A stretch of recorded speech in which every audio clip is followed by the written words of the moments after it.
सर्वप्रथम सगळ्यांना शुभ सकाळ। तर इथं सकाळचे 6 वाजलेले। तर इथं बाहेरची झाडझूड चालू होती। आज थोडीशी लेट उठलेली कारण देवांशले ना थोडंसं बरं नव्हतं, त्याला म्हणजे सर्दी ताप झालेली ना, तर मग तो रात्री खूप उशिरा झोपलेला आहे, तर मग उठायला सुद्धा उशीर झाला। तर आज आहे ना गुरुपौर्णिमा आहे, म्हणजे हा व्हिडिओ गुरुपौर्णिमेचा घेतलेला आहे मी। तर सगळ्यांना सर्वप्रथम गुरुपौर्णिमेच्या खूप खूप शुभेच्छा। तर चला इथं बाहेरचं अंगण झाडून झालेलं आहे। तर सध्या पाऊसच सुरू आहे ना, हलका हलका पाऊस पडतच राहतो। तर हे बघा इथं मावशीनं फुलं तोडायला चाललेल्या होत्या, तर मावशीनं माझ्यासाठी सुद्धा फुलं घेऊन आलेल्या होत्या। तर मी त्यांना सांगितलं होतं की माझ्यासाठी येताना तुम्ही थोडीशी फुलं घेऊन या। इथं मग मी लगेच सडा टाकून दिलेला आहे, हलका हलकासाच टाकलेला आहे कारण बाहेर सगळं ओलं ओलंच होतं ना, तर थोडासा मग हलका हलका सडा टाकून दिलेला आहे। तर चला मी आता पटकन रांगोळीसुद्धा टाकून देते आणि तुळशी तुम्हाला दाखवते।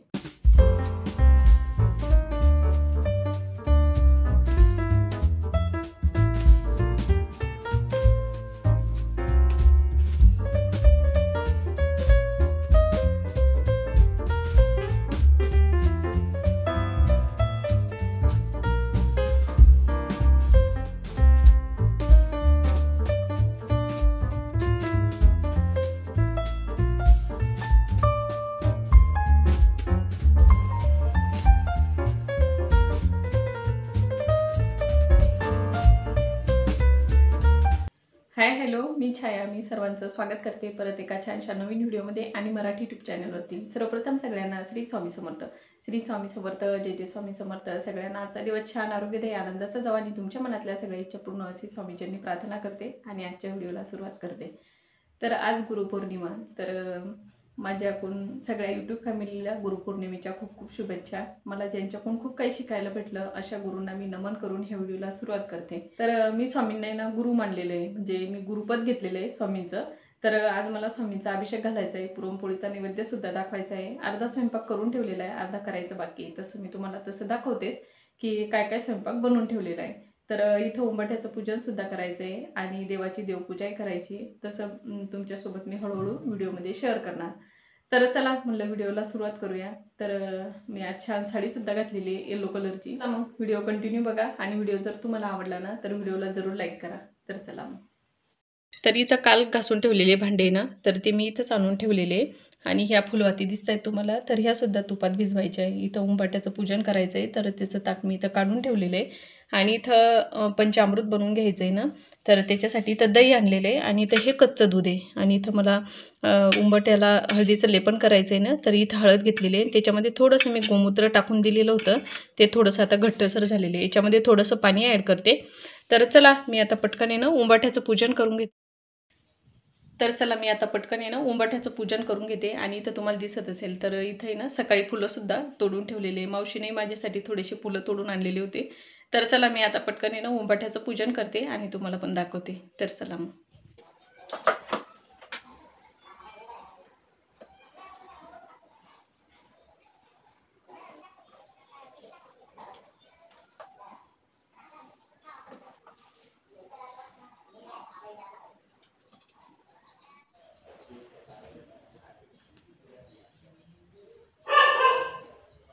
तर इथं माझं उंबाट्याचं पूजन चालू होतं। तर इथं मी पहिले हळदीचं लेपन करून घेतलेलं आहे। थोडीशी हळद आहे ना, म्हणजे गावरान असली ना तर उंबाट्याचं जे लेपन केलं जातं ना, तर ते एकदम पिवळं येतं आणि जेव्हा आपण मार्केटमधून विकतचं पाकिट आणतो ना, तर त्याचं पाहिजे तेवढं असं पिवळसर होत नाही। तुम्ही पाहिलं असेल उंबाठा एकदम पिवळशा म्हणजे असा पिवळा पिवळा दिसत होता।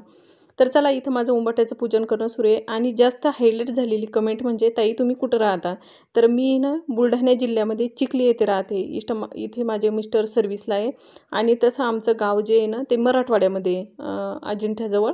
तर पण आम्ही सर्व्हिसमुळं इथं आलेलो आहे। तर ते एका मिलिटरी स्कूलवरती शिक्षक आहे। तर इथंच मग आम्ही स्थायिक झालेलो आहे। तर बऱ्याच जणींचा म्हणजे खूप वेळेस मला त्याच कमेंट आलेल्या आहे की ताई तुम्ही कुठे राहता? तर आम्ही बुलढाणा जिल्ह्यामध्ये चिखली येथे राहतो। मी तुम्हाला एक्झॅक्ट ॲड्रेस तर काही सांगू शकत नाही असं सोशल मीडियावरती, पण मी चिखलीला राहते। तर चला मी तुम्हाला जास्त तर काही सांगू शकत नाही, पण मी चिखली येथे राहते आणि खूप जणींचा हाच प्रश्न होता की ताई तुम्ही कुठे राहता? तर चला इथं माझं उंबरठ्याचं पूजन करून झालेलं आहे. तर इथं मी थोडेसे नागिलीचे पानं असतात ना, तर त्यानं सजावट करून घेतलेली आहे. रांगोळ तर काही टाकली नाही, कारण तुम्हाला माहिती आहे रांगोळ टाकली तर मग देवांश काही ठेवणार नाही. तर इथं आणि अशी पण सजावट केली ना आपण उंबरठ्याला तर छान वाटते. थोडेसे इथं विकत काल फुलं आणलेले होते ना, तर त्याच्यामध्ये गुलाबाची फुलंसुद्धा आणलेली देवांच्या पप्पांनी. तर इथं मग मी थोडीशी गुलाबाच्या पाकळ्यांनी असं उंबरठ्याची सजावट करून घेतलेली आहे. इथं आज मी कापूर जाळलेला आहे. कापुराचा म्हणजे आरती केलेली आहे कापुरानं, कारण उंबरठ्याजवळ कापूर जाळणं खूप शुभ मानला जातो. तर इथं मग आज कापूर जाळून मस्तपैकी उंबरठ्याचं पूजन करून झालेलं आहे. तर इथं माझं उंबरठ्याचं पूजन करून झालेलं होतं आणि इथं मग तुळशी मातेला दिवा लावायचा राहिलेला होता आणि कुंकू लावायचं राहिलेलं होतं. रांगोळ तर मी सकाळीच टाकलेली होती, कारण सकाळी आंघोळ झाली ना, म्हणजे फ्रेश झाले आणि लगेच मग मी बाहेरची रांगोळ दारातली रांगोळी ना टाकून दिलेली होती, म्हणजे अंगणातली. तर आज रांगोळ टाकायचं काम नव्हतं, मग मी पटकन अशी सगळ्या तुळशी मातेला हळदी कुंकू लावून घेतलेले. आणि तुम्ही पाहिलं असेल तर बाजूला आहे ना मी छोट्या कुंड्या टेकवलेल्या आहेत 2 तुळशीच्या. तर त्याच्यामध्ये सुद्धा तुळसच लावलेली आहे. तर इथं छान अशी रांगोळ टाकून झालेली आहे. तर हे बघा तुम्हाला दिसत आहेत का इथं अशा मी छोटे छोटे 2 कुंड्या ठेवलेल्या आहे. त्याची मला त्या कुंड्यांची ना थोडीशी वेगळी सजावट करायची आहे. पण तसं आता मला जसा वेळ भेटेल तसं मग मी तुम्हाला ते शेअर करणार. सध्या तर मला काही वेळ भेटत नाही आणि थोडीशी माझी तब्येत बी 1-2 दिवसापासून ठीक नाही. तर मी नंतर तुम्हाला दाखवणार ती मी कशा पद्धतीची ती सजावट केलेली आहे. पण मला त्याच्यामध्ये ना म्हणजे तुळशी लावायची होती ना, तर त्या कुंड्यांमध्ये तर मी तुळशी पहिलेच लावून दिलेली आहे. कारण म्हटलं एकदा पावसाचं सीझन गेलं तर मग तुळशी पण भेटणार नाही ना. तर चला इथं देवांच्या पप्पांनी नारळ सोडून ठेवलेला होता. आज मला इथंच म्हणजे केंद्रात न जाता मी घरीच गुरुपद घेणार आहे. तर मग त्यांनी मला रात्रीच नारळ आहे ना सोलून ठेवलेला होता माझ्यासाठी.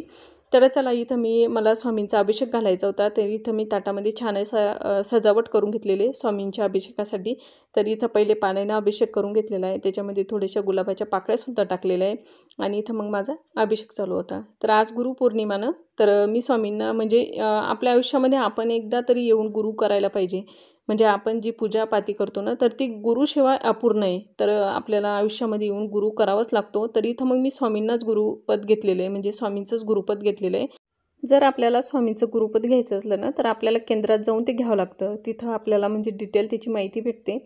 ज्यांना कुणाला गुरुपद घ्यायचं असलं ना, तर त्यांनी गुरुपौर्णिमेच्या दिवशी केंद्रात जायचं आणि गुरुपद घ्यायचं. तर चला इथं छान माझा अभिषेक करून झालेला आहे. तर इथं तुम्हाला हे मध दिसत असेल, तर हे मध आहे ना म्हणजे गावरान मध आहे. तर बरेच मध आहे ना, तर त्याच्यामध्ये खाली अशी साखर जमा होते. म्हणजे ओरिजिनल नसलं तर मग खाली साखर जमा होते. पण हे गावरान मध असल्यामुळं तर छान मध येते. तर चला इथं माझा स्वामींचा छान असा अभिषेक करून झालेला आहे. सगळ्या सेपरेट आहे ना मी स्वामींचा अभिषेक करून घेतलेला आहे. छान त्यांना पाण्यानं स्नान करून घेतलेलं आहे. गुरुर ब्रह्मा गुरुर्विष्णू गुरुर्देव महेश्वरा गुरुर साक्षात परब्रह्म तस्मै श्री गुरुवे नमः. श्री स्वामी समर्थ. जय जय स्वामी समर्थ. तर इथं छान मग माझा अभिषेक करून झाला. इथं मी थोड्या वेळेनं 5-10 मिनटं माझा जप चालू होता. तर मग इथं मी गळतीसुद्धा लावून दिलेली होती. आणि स्वामींना आहे ना अत्तर खूप आवडतं, म्हणजे स्वामींचं अत्तर खूप प्रिय आहे. तर इथं मग मी केंद्रातूनच अत्तर आणलेलं आहे. तर म्हणजे एक अत्तरची बॉटल आणलेली आहे केंद्रामधून. तर ते अत्तर मग मी अशी आधीमध्ये लावत असते. तर इथं छान त्यांना आज वस्त्र परिधान केलेलं आहे. त्यांना अष्टगंध कुंकू लावून त्यांना थोडंसं म्हणजे सजवून घेतलेलं आहे. तर इथं छान असे स्वामी दिसत होते. बघा एकदम सुंदर अशी स्वामींची मूर्ती नटून थटून तयार झालेली होती. मागच्या साईडचा जो गुलाब आहे ना त्याला खूप सारे फुलं आलेले आहे, तर मी तोडून आणते. तर इथं पूजा करता करताच माझ्या लक्षात आलं की गुलाबाला खूप सारे फुलं आलेले आहे. पाठीमागचा जो गुलाब आहे ना छोटावाला, तर त्याला खूप सारे फुलं आलेले आहे ना. आता सध्या त्याला कळ्या पण खूप लागलेल्या आहे.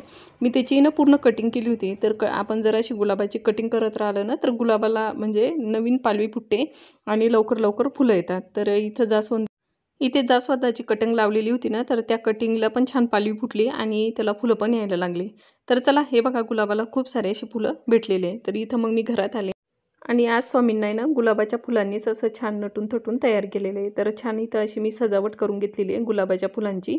आणि काल जो गजरा आणलेला होता ना, तर तो सुद्धा स्वामींनाच अर्पण केलेला आहे. तर इथं माझी छान अशी पूजा करून झालेली आहे. तर चला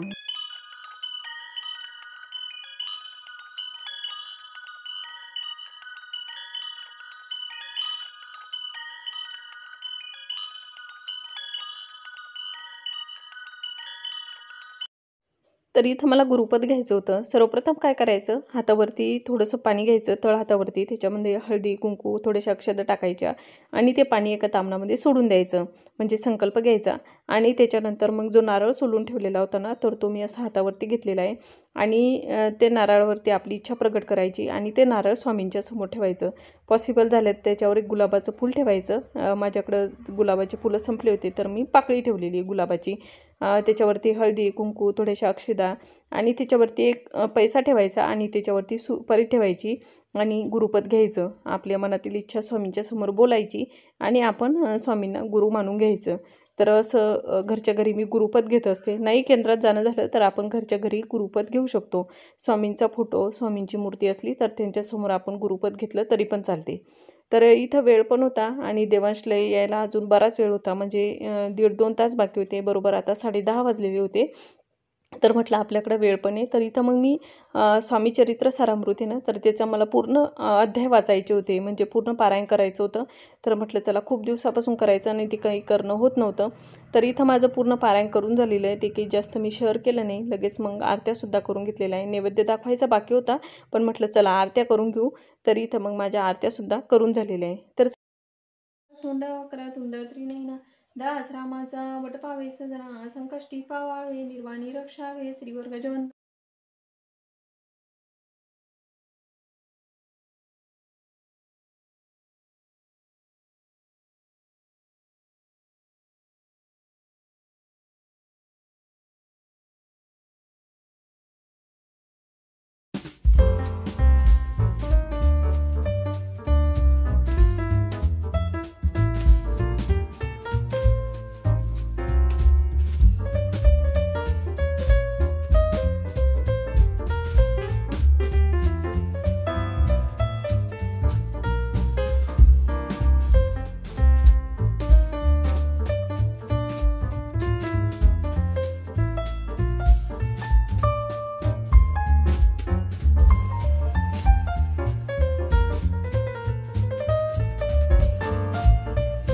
तर चला माझी आत्ताच देवपूजा करून झालेली आहे, आरत्यासुद्धा म्हणून झालेल्या आहे आणि जो ग्रंथ वाचायचा होता ना स्वामी चरित्र सारामृत, तो ग्रंथही वाचून झालेला आहे। मला खूप दिवसापासून त्या ग्रंथाचं पारायण करायचं होतं, पण वेळही भेटत नव्हता आणि त्याचा योग पण येत नव्हता। आणि आज कसे कामही लवकर आवरलेले, सकाळी देवांश आणि त्याचे पप्पा गेले ना 8:30-9 वाजता, तर तेव्हाच माझे सगळे कामं आवरलेले होते। म्हटलं चला आपल्याकडे वेळही आहे आणि आज देवांशही स्कूलमध्ये गेलेला आहे, तर काल तो घरी होता पण आज त्याला स्कूलमध्ये पाठवलेलं आहे। तर मग वेळ होता तर म्हटलं आपण ते पारायणच करूया। तर मग मी पूर्ण पूजा व्यवस्थित करून घेतली। जवळपास मला ते पारायण करायला 1.5-1.25 तास लागलेले, कारण देवांश यायच्या अगोदर नैवेद्य सुद्धा दाखवून देते। अर्धा स्वयंपाक केलेला आहे, अर्धा स्वयंपाक करायचा बाकी आहे, तर तो स्वयंपाक सुद्धा करून घेते आणि नैवेद्य दाखवून देते। मग देवांशही 1:30 वाजता येतो आणि बाहेर आहे ना पाऊस पण सुरू झालेला आहे, म्हणजे चांगला थोडासा जोराचा वाटतोय पाऊस।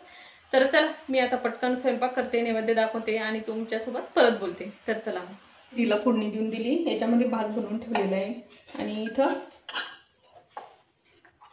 आलूची भाजी सुद्धा बनवून ठेवलेली आहे, इथं कढी बनवलेली आहे, इथं कणिक मळून ठेवलेले आहे। तर चला मी आता पटकन आहे ना पुरणाच्या पोळ्या टाकून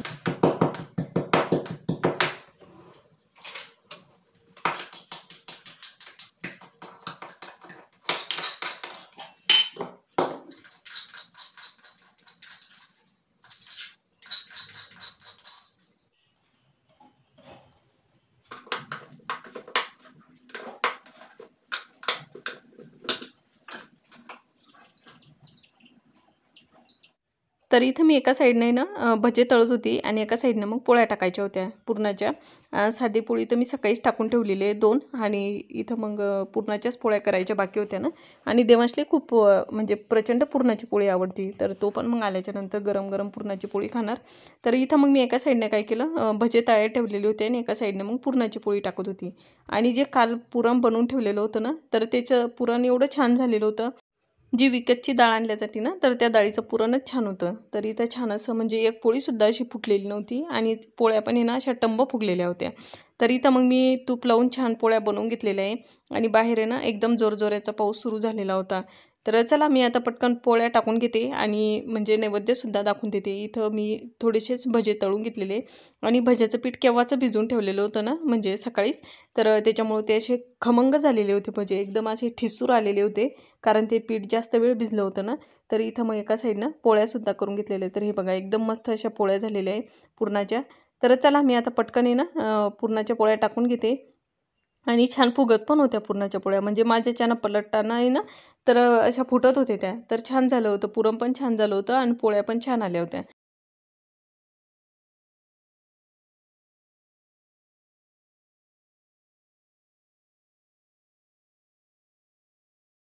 तर इथं माझा पूर्ण स्वयंपाक करून झाला आणि मग नैवेद्याचं ताट तयार केलं आणि नैवेद्यसुद्धा दाखवून दिलेलं आहे. तर इथं नैवेद्यसुद्धा माझा दाखवून झालेला आहे. तर छान अशी आज माझी पूजा झालेली आहे आणि देवांशण्याच्या अगोदरच माझं सगळं आवरून झालेलं आहे आणि बाहेर आहे ना एकदम जोराचा पाऊस पडून गेलेला आहे, म्हणजे चांगला जोरजोरात पाऊस पडत होता.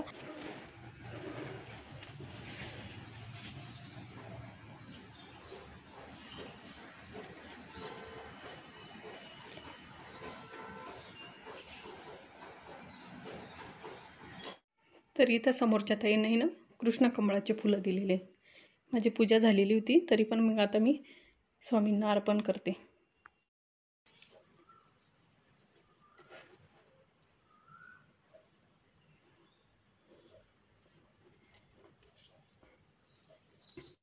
कृष्ण कमळांच्या फुलामुळे ना उठून दिसत होते स्वामी, थोडेसे निळसर असल्यामुळे छान वाटतात ते फुलं. तर चला अशा पद्धतीनं मी माझी गुरुपौर्णिमा साजरी केलेली आहे. कशा वाटला तुम्हाला ब्लॉग हे मला तुम्ही नक्की कमेंट करून सांगा. तर चला ताईंनो, आजचा व्हिडिओ ना मी इथंच थांबवते. आय होप तुम्हाला माझा आजचा व्हिडिओ आवडला असेल. व्हिडिओ आवडला असेल ना, व्हिडिओला जरूर लाईक करा. भेटूया पण अशाच एका छानशा नवीन व्हिडिओमध्ये. तोपर्यंत तुम्ही स्वतःची काळजी घ्या. श्री स्वामी समर्थ. जय जय स्वामी समर्थ. श्री स्वामी समर्थ. जय जय स्वामी समर्थ. श्री स्वामी समर्थ. जय जय स्वामी समर्थ.